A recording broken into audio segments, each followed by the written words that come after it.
नमस्कार, मैं हूं संदली सिंह और आप देख रहे हैं तेज भारत नेटवर्क, जहां हम लाते हैं ताजा और महत्वपूर्ण खबरें।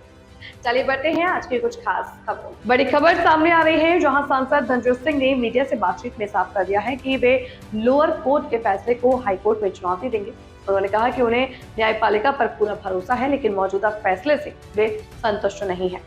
सांसद ने यह भी स्पष्ट किया कि सभी कानूनी विकल्पों का इस्तेमाल करते हुए जल्द ही हाईकोर्ट का दरवाजा खटखटाया जाएगा। उन्होंने अपने समर्थकों में शांति बनाए रखने और कानून पर भरोसा रखने की अपील की है। इसी बीच उनका एक कथित गायब बयान भी चर्चा में आ गया है, जिसे लेकर राजनीतिक गलियारों में हलचल तेज हो गई है। इस बयान को लेकर कई तरह की अटकलें लगाई जा रही हैं और सवाल उठ रहे हैं कि आखिर वह बयान क्यों और कैसे सामने नहीं आ पाया। अब सभी की नजर हाईकोर्ट में होने वाली अगली कानूनी प्रक्रिया और इस पूरे मामले में आने वाले नए घटनाक्रम पर टिकी हुई है। आज किस तरीके आज कोर्ट में क्या हुआ, किस केस में आप आए थे यहाँ पर और क्या? देखिए, 24 वर्ष पुराना मामला है ये। सन 2002 में 4 अक्टूबर को नदेशर में मेरे ऊपर जानलेवा हमला हुआ था। मुझे सीने पे लक्ष्य तान के गोली चलाई गई थी, जिसमें हमारे 4-5 साथी गंभीर रूप से घायल हुए थे। सबके वाइटल पार्ट में गोली लगी, किसी को सर में लगी, किसी को आंख चली गई और किसी को गले में लगी। मुझे मेरी दाहिनी भुजाओं में लगी। आज 24 साल बाद न्याय की उम्मीद जागी है। डिफेंस का अपना जो बहस आर्गुमेंट था क्लोज हो चुका है। प्रोसिक्यूशन का आज चल रहा है, कल की डेट मिली है। उम्मीद है कि कल प्रोसिक्यूशन अपनी बहस पूरी कर ले जाएगा।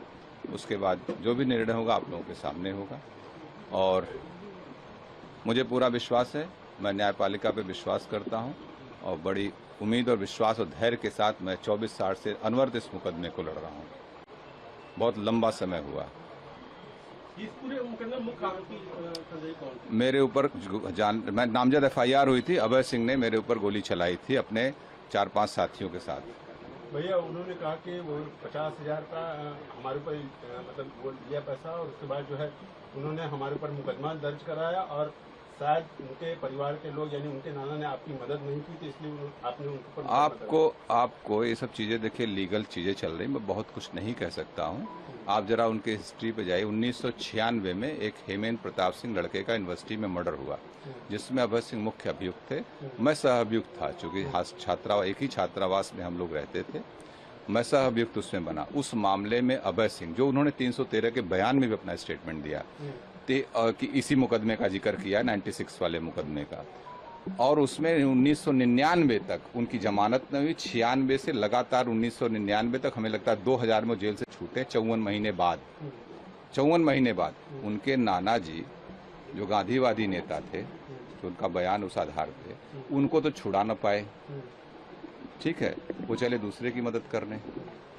54 महीने लगातार जेल काटे हैं अभय सिंह उसी मुकदमे में। वो दूसरे क्या मदद करेंगे? जाने दीजिए, ये मनगढ़ंत कहानियां हैं और न्यायपालिका का इंतजार करिए। हमको क्या थी, मतलब जिस तरह से हमला करना आज इस सब विषय बाद में बात करेंगे। न्यायपालिका का विषय नहीं है। इन सब विषयों पे यस नहीं, गवाही तो सब हो चुका। अब आर्गुमेंट लास्ट स्टेज पे केस है। आज प्रोसिक्यूशन ने आज आर्गुमेंट का था, कल कंटिन्यू है, कल बहस। उम्मीद है कल कंप्लीट हो जाएगी। कई सालों से ये मामला चला, क्या लगता है?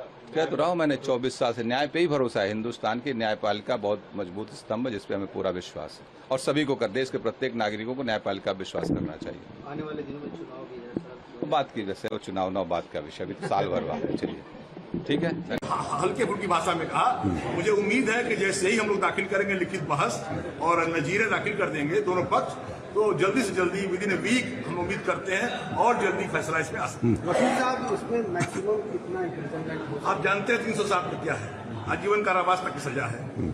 उसकी हम उम्मीद करते हैं, संभावना करते हैं। और ये अपराध अंधाधुंध फायरिंग का, 4 लोग घायल करने का है, गंभीर अपराध है। इसमें हम उम्मीद करते हैं कि आजीवन कारावास तक सजा जाएगी। टोटल कितने एक्यूज्ड हैं, कितने इसमें? 3 मुलजिम इसमें आरोपित हैं और तीनों के खिलाफ साक्ष्य पर्याप्त आए हुए हैं। तो जिसमें बड़ी भी हो गए साक्ष्यों के अभाव, वो उनका FIR से ही वो अज्ञात थे और बाद में उनके खिलाफ उनका नाम नहीं आया तो वो बरी ही मानी उसको। जी, बचाव पक्ष अपने क्या कहा आज बचाव पक्ष ने उन्हीं बातों को फिर से रखा, इंजरीज पर रखा, घटनाक्रम पर रखा, लेकिन दस्तावेजों से इंजरी और घटना स्थल ये सब साबित साबित है, इसलिए उम्मीद करते हैं कि आजीवन कारावास तक की सजा इसमें हो जाएगी। श्रेया जी, इस मामले में लगता है कि कुछ देरी हुई है, कुछ इस मामले में